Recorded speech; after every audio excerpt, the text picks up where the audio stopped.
Voilà, bonjour frères et sœurs, Jean-Marc Bali, serviteur de l'Éternel. Je viens devant vous pour une nouvelle vidéo. Aujourd'hui, donc, on va parler d'un sujet, on va parler de lumière et de ténèbres. Donc, c'est un thème très, très connu, mais ce sont peut-être des rappels pour certains. Mais ça permettra un peu d'être clair dans la manière dont on applique un certain nombre de principes sur ces sujets-là, c'est-à-dire être clair par rapport à ce que Dieu en dit, bien sûr, la volonté de Dieu et comment nous pouvons nous diriger notre vie par rapport à ces principes-là. Je vais d'abord prier comme d'habitude et puis ensuite on va développer un petit peu le sujet. Voilà. Merci Père, je te rends grâce, je te bénis. Tu es le seul Seigneur, le seul Dieu, le Père de notre Seigneur Jésus-Christ. J'élève le nom du Père de notre Seigneur Jésus-Christ. Plusieurs noms, notamment Jésus-Christ qui a appelé sur la croix, il a appelé Élie, Élie, lema sabachthani, ce qui veut dire mon Dieu, pourquoi m'as-tu abandonné? Voilà, il est le seul véritable Dieu. Voilà. Et je demande que le Saint-Esprit me guide dans cette prédication et que le Saint-Esprit m'assiste et me donne les bonnes pensées, les bonnes paroles, les mots justes pour ne pas aller trop dans une direction qui ne soit pas conforme à la parole de Dieu. Et puis je prie pour tous ceux qui écoutent, qui regardent, bien sûr, qui vont s'investir dans cette vidéo en la regardant, en priant Dieu pour que Dieu leur accorde la grâce, la bénédiction, la compréhension et qu'ils puissent être édifiés par ce message. Comme je le dis d'habitude, on ne fait pas des prédications juste pour faire des prédications, on fait des prédications parce que c'est utile pour que les gens soient évangélisés. L'apôtre Paul a dit « Malheur à moi si je n'évangélise pas ». Donc il faut effectivement que la parole de Dieu continue à être répandue, quel que soit le moyen, quel que soit quelle que soit la situation. Voilà. Merci Seigneur. On va parler de lumière et ténèbres aujourd'hui. Avant ça, je vais d'abord chasser les démons, les entités spirituelles qui ne confessent pas Jésus-Christ. Donc j'ordonne à tout esprit impur qui ne confesse pas Jésus-Christ de quitter ces lieux maintenant, sans délai, sans retour. Au nom de Jésus-Christ, le Fils unique de Dieu. Vous partez, vous ne revenez plus jamais. Au nom de Jésus-Christ, le Fils unique de Dieu. Merci Seigneur notre Dieu, merci pour ta grâce et ta fidélité. Voilà. Alors aujourd'hui, on va parler de lumière et de ténèbres. Voilà, lumière et ténèbres. On va commencer donc par un premier verset dans la parole de Dieu, qui évoque la question de la lumière et ténèbres. Dès le livre de la Genèse, c'est déjà évoqué. Et on voit effectivement que Dieu va établir un grand principe qui n'est pas celui de l'équilibre entre la nuit et le jour, comme on pourrait le penser, ce qu'on aime à dire, couper la poire en deux ou équilibrer les choses. Non, Dieu sépare la lumière des ténèbres. Il sépare le bien du mal, pardon. Il sépare les choses, vous voyez. Donc c'est la façon dont Dieu voit les choses. Déjà, il le fait dans le livre de la Genèse de façon allégorique, je dirais. Genèse chapitre... pardon, je vais un peu trop vite là. Jean 3, verset 19, il est écrit « Et ce jugement, c'est que la lumière est venue dans le monde et les hommes ont préféré les ténèbres à la lumière parce que leurs œuvres étaient mauvaises. » Voilà. Donc, ce verset, donc je vais relire, Jean 3, 19, « Et ce jugement, c'est que la lumière étant venue dans le monde, les hommes ont préféré les ténèbres à la lumière parce que leurs œuvres étaient mauvaises. » Voilà, donc tout est dit dans ce verset. La plupart des gens préfèrent les ténèbres à la lumière. C'est ça la réalité, ils préfèrent le mal au bien. Et c'est ce que font la plupart des gens, c'est le choix qu'ils font, je veux dire, le choix de leur cœur. Et donc c'est un choix extrêmement dommageable qui les conduit donc dans la désobéissance vis-à-vis de Dieu et donc exposé au jugement de Dieu. C'est pour ça que dans ce verset, on parle de jugement. Et ce jugement, c'est que la lumière étant venue dans le monde, les hommes ont préféré les ténèbres à la lumière parce que leurs œuvres étaient mauvaises. Voilà. Donc, c'est quelque chose d'assez, comment dirais-je, facile à constater d'accord? Facile à constater. Et nous préférons beaucoup, beaucoup de temps les ténèbres à la lumière. Vous voyez? Voilà. Alors, c'est une situation, quand on est un chrétien, c'est quelque chose dont il faut se tenir en garde, d'accord? C'est-à-dire se garder de soi-même. Le chrétien, quand il marche, il faut qu'il sache qu'il a des travers, qu'il a le côté charnel qui est là malgré tout, et qu'il peut tomber, il peut glisser, parce que la chair ne veut pas de l'évangile. La chair ne veut pas de Dieu. La chair, c'est la partie, justement, qui est opposée à Dieu, qui est en nous, qui n'est pas démoniaque, ça vient de nous-mêmes. Donc, nous avons une partie en nous qui est opposée à l'évangile. Et ça, il faut le savoir. L'homme de Dieu, la femme de Dieu doit savoir cela et apprendre à marcher en se tenant en garde contre son iniquité. C'est écrit, je crois, dans les psaumes 18, où on dit « Je me suis tenu en garde contre mon iniquité ». Vous voyez, voilà. Et on a besoin de ça, savoir qu'on a besoin d'être d'une certaine vigilance sur soi-même, de façon à ne pas tomber dans des travers, dans des défauts qu'on a, et qui font que ça peut nous amener à désobéir à Dieu et donc nous exposer au jugement. Voilà. Amen. Voilà. Donc je vais continuer avec un autre passage sur celui de la Genèse. Voilà. C'est celui dont je vous parlais tout à l'heure, un petit peu trop tôt. Alors, Dieu sépare la lumière des ténèbres. J'ai appelé ce slide, il est écrit « Dieu dit que la lumière soit, et la lumière fut. Dieu vit que la lumière était bonne, et Dieu sépara la lumière des ténèbres. » Genèse chapitre 1, verset 3. Ce n'est pas Genèse 13, mais Genèse chapitre 1, verset 3. Voilà. Je relis. C'est des versets connus, très connus, mais il faut comprendre la portée du verset. Dieu dit que la lumière soit, et la lumière fut. Dieu vit que la lumière était bonne, et Dieu sépara la lumière d'avec les ténèbres. Alléluia. Donc ce récit de la Genèse nous explique un peu un point de la création qui commence avec la terre immergée, n'est-ce pas? Et l'esprit des eaux qui est dit, qui plane au-dessus, l'esprit de Dieu, pardon, qui plane au-dessus des eaux. Voilà. Et donc, il y a une séparation qui se fait là. Dieu sépare la lumière des ténèbres, vous voyez? Et donc, c'est quelque chose d'allégorique. Ça veut dire que ceux qui sont des ténèbres, ça veut dire les hommes et les femmes qui sont des ténèbres, qui ont fait allégeance au monde des ténèbres, qui respectent les principes des ténèbres, les enfants de Dieu doivent se séparer d'eux. Les enfants de Dieu doivent se séparer d'eux parce qu'ils sont de la lumière. La lumière et les ténèbres, ça ne va pas ensemble. Donc ça, c'est un principe de Dieu. C'est un principe, pour commencer les choses. La lumière et les ténèbres, ça ne va pas ensemble, vous voyez? Voilà. Et donc, ce qui fait que c'est un principe à appliquer. Donc là, on parle de la lumière des ténèbres, là, on parle de la lumière que peut voir nos yeux de chair. Lumière et ténèbres que peut voir quand il fait noir, que vous ne voyez pas. Mais ça va plus loin que ça. On parle aussi de la lumière de Dieu, qui est le Christ, n'est-ce pas? Jean 8, 12, « Je suis la lumière du monde.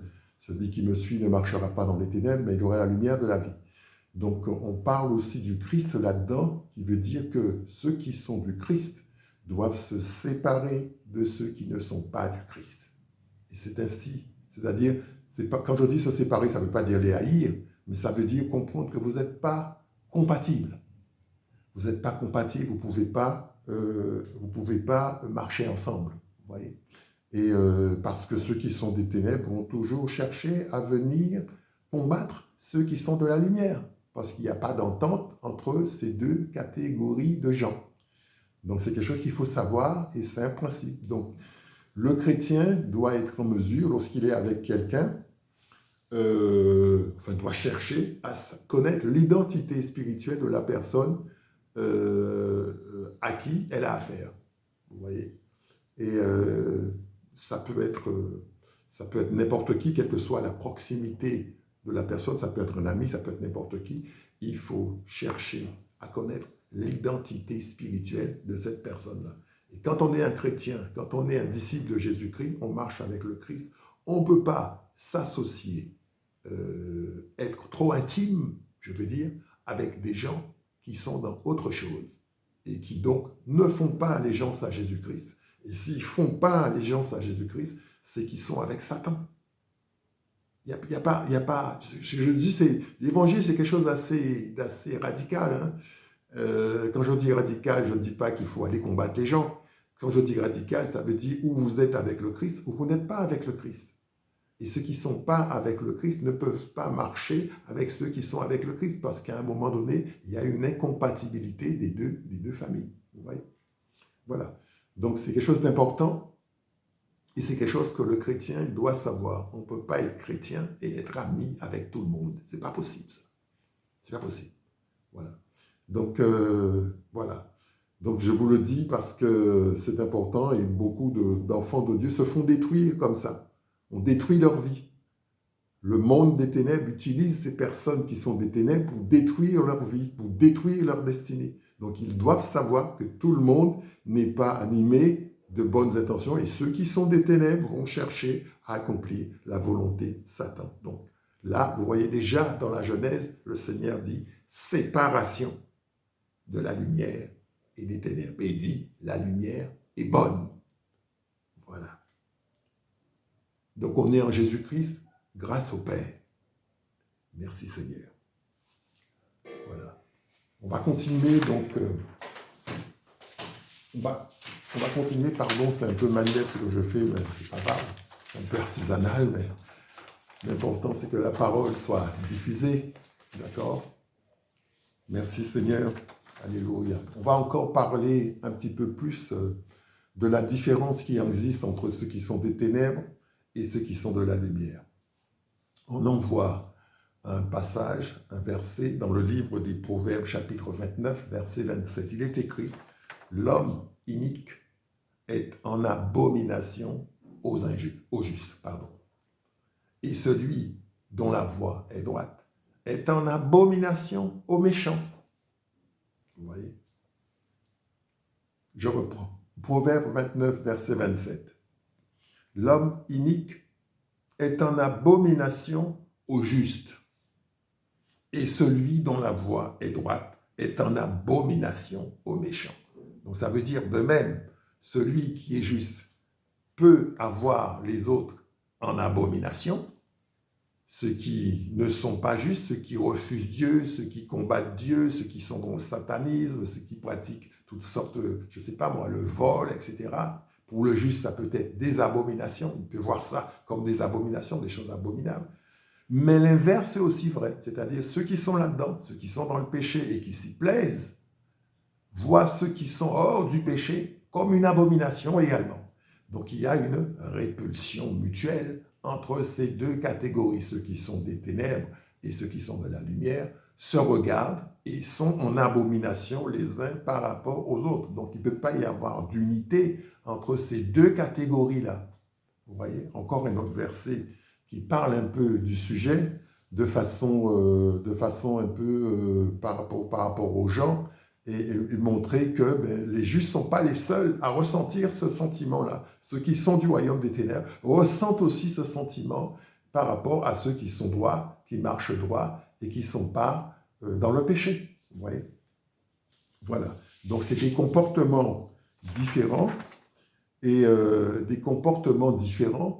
et des valeurs différentes. Nous n'avons pas les mêmes valeurs, comme on disait. Il y avait une publicité qui disait ça avant. Nous n'avons pas les mêmes valeurs. Ceux qui sont des ténèbres n'ont pas les mêmes valeurs que ceux qui sont de la lumière. Donc, effectivement, il faut éviter de s'allier avec ces gens-là. Il faut éviter d'être trop intime avec ces gens-là, comme je le disais. Par exemple, un cas où ça peut être très dommageable, c'est quand l'heure vient de choisir un conjoint. Si vous n'avez pas été capable de déceler que la personne qui était candidate à se marier avec vous n'était pas de la même famille spirituelle que vous, c'est-à-dire était des ténèbres si vous êtes de la lumière, mais ça veut dire que vous allez laisser entrer quelqu'un dans votre vie et qui va dévaster beaucoup de choses, notamment au niveau du mariage. Je ne vous dis pas les dégâts que ça peut faire. Vous voyez? Et donc, les enfants de Dieu doivent se marier entre eux. Voilà, donc quand on épouse quelqu'un, quand on se marie avec quelqu'un, il faut s'assurer qu'on a affaire à un enfant de Dieu. Si ce n'est pas un enfant de Dieu et que vous êtes vous-même, ça va être une destruction. Donc le mariage va devenir une force de destruction pour vous. Vous voyez? Donc voilà. Donc c'est des choses comme donc ceux qui sont de la ténèbre, des ténèbres pardon, et de la lumière ne peuvent pas marcher ensemble. Encore une fois, je le redis. Vous voyez? Alors, la séparation, donc ça se voit aussi dans un autre passage que j'ai pris encore pour vous, dans le livre des Corinthiens. Donc, c'est un passage un petit peu plus long. Je n'ai pas tout mis là-dedans, mais moi, je vais tout lire, parce que j'ai aussi une feuille sur laquelle je suis. Donc, c'est la version 8 secondes 1910, mais dans d'autres versions, ça peut être un peu différent, mais... ce qui est dit, c'est la même chose. Hein. 2 Corinthiens chapitre 6 à partir du verset 14. Il est écrit, « Ne vous mettez pas avec les infidèles sous un joug étranger, car quel rapport y a-t-il entre la justice et l'iniquité? Ou qu'y a-t-il de commun entre la lumière et les ténèbres? Quel accord y a-t-il entre Christ et Bélial? Ou quelle part a le fidèle avec l'infidèle? Quel rapport y a-t-il entre le temple de Dieu et les idoles? Car nous sommes le temple du Dieu vivant.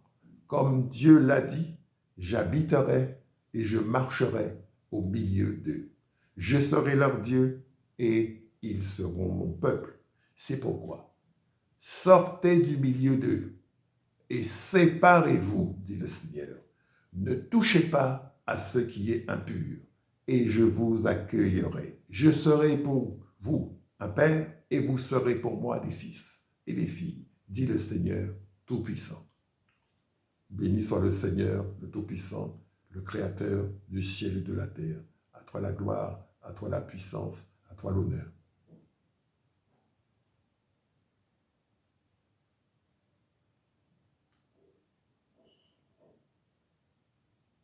Amen. Je vais relire ce passage. 2 Corinthiens chapitre 6 à partir du verset 14. Ne vous mettez pas avec les infidèles sous un joug étranger, car quel rapport y a-t-il entre la justice et l'iniquité? Ou qu'y a-t-il de commun entre la lumière et les ténèbres? Quel accord y a-t-il entre Christ et Bélial? Ou quelle part a le fidèle avec l'infidèle? Quel rapport y a-t-il entre le temple de Dieu et les idoles? Car nous sommes le temple du Dieu vivant. Comme Dieu l'a dit, j'habiterai et je marcherai au milieu d'eux. Je serai leur Dieu et ils seront mon peuple. C'est pourquoi, sortez du milieu d'eux et séparez-vous, dit le Seigneur. Ne touchez pas à ce qui est impur et je vous accueillerai. Je serai pour vous un père et vous serez pour moi des fils et des filles, dit le Seigneur Tout-Puissant. Ici, donc, Bélial, c'est le diable.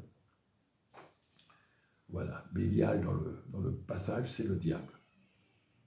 Donc, encore une fois, le même message. Dieu préconise la séparation. Il n'y a pas de rapport, il n'y a pas d'accord entre les ténèbres et la lumière. Il n'y a pas d'entente possible entre ces deux entités-là. Donc, vous ne pouvez pas être en alliance avec des gens comme ça. C'est pour ça qu'ils essayent toujours de passer des alliances avec vous. Vous allez voir qu'ils essayent de vous appeler, ils essayent de vous contacter, ils essayent d'être en relation avec vous d'une façon ou d'une autre pour pouvoir prétendre avoir conclu une alliance avec vous et donc pouvoir venir détruire dans votre vie parce que vous êtes en alliance avec le monde des ténèbres. Donc le chrétien, dans sa prière, doit toujours prier pour détruire les alliances avec le monde des ténèbres dans sa vie, couper les liens avec le monde des ténèbres, tout ce qui est démoniaque, tout ce qui n'est pas de Dieu, parce que ces gens-là travaillent avec des démons. Donc il faut comprendre que c'est une guerre et qu'ils ne vont jamais s'arrêter. Ils vont toujours chercher à venir dans votre vie. Donc, séparation et toujours chasser les démons, toujours briser les alliances avec le monde des ténèbres. Vous voyez? Voilà. Donc, il est aussi écrit que Christ est venu pour détruire les œuvres du diable. Voilà. Donc, si vous êtes comme ça dans l'obéissance, dans la marche avec Dieu, et que vous n'êtes pas dans le péché, vous n'êtes pas dans la désobéissance, etc., mais quand vos prières ont de la puissance. Vos prières, il est écrit, la prière du juste a beaucoup de puissance. Vos prières ont de la puissance et vous êtes en mesure de détruire ce qu'ils font, c'est-à-dire tout ce qu'ils font de façon spirituelle, toute l'œuvre de destruction, tous ceux qu'ils mettent en captivité, tout le mal qui est commis de façon spirituelle. Avec vos prières, vous êtes capable de détruire cela, de libérer des captifs, vous voyez, de détruire les œuvres du diable. C'est pour ça qu'il faut vous affaiblir en vous faisant passer des alliances avec eux. Il faut comprendre comment ça marche, il faut comprendre la stratégie de l'ennemi, d'accord? Il faut comprendre que c'est une guerre. Donc on est en guerre avec le monde des ténèbres. Je le dis de façon régulière parce que beaucoup de chrétiens pensent que effectivement il suffit de dire Jésus, alléluia. Mais non. Le monde des ténèbres est là et travaille à détruire l'Église de Jésus-Christ. Donc ceux qui sont de l'Église de Jésus-Christ, ceux qui sont chrétiens, on cherche à les détruire. On cherche à détruire leur foi en Jésus-Christ. On cherche à détruire leur vie. On cherche à détruire leur destinée. Vous voyez, d'une façon ou d'une autre. Ça, c'est l'activité du monde des ténèbres. Voilà, j'espère que je me suis bien fait comprendre et que vous comprenez l'urgence de la situation et que vous comprenez que la vie spirituelle, ce n'est pas un jeu. Servir Jésus-Christ, ce n'est pas un jeu. Marcher avec Jésus-Christ, ce n'est pas un jeu. Le sang du Fils de Dieu qui coule à la croix pour nous, ce n'est pas un jeu. Et un jour, le Seigneur reviendra et fera les comptes. Et cela s'accomplira, vous comprenez? Donc, tant qu'on est sur la terre, ça veut dire que le Seigneur, il attend encore quelque chose de nous. Il attend qu'on fasse notre travail. Donc, je suis là pour prier, pour que chacun puisse être conduit vers les œuvres que Dieu a prévues pour lui dès la fondation du monde. Il faut absolument être sur la terre en train de faire ce que Dieu a prévu que nous ferions. Voilà. Je vous remercie de votre attention. C'était Jean-Marc Bali, serviteur de l'Éternel. Abonnez-vous à la chaîne si le message vous a plu. Et évidemment, n'hésitez pas à réagir. Je me ferai un plaisir de vous répondre dès que je verrai votre réaction. Voilà, je vous souhaite une bonne vie dans le Seigneur et à bientôt pour une nouvelle vidéo.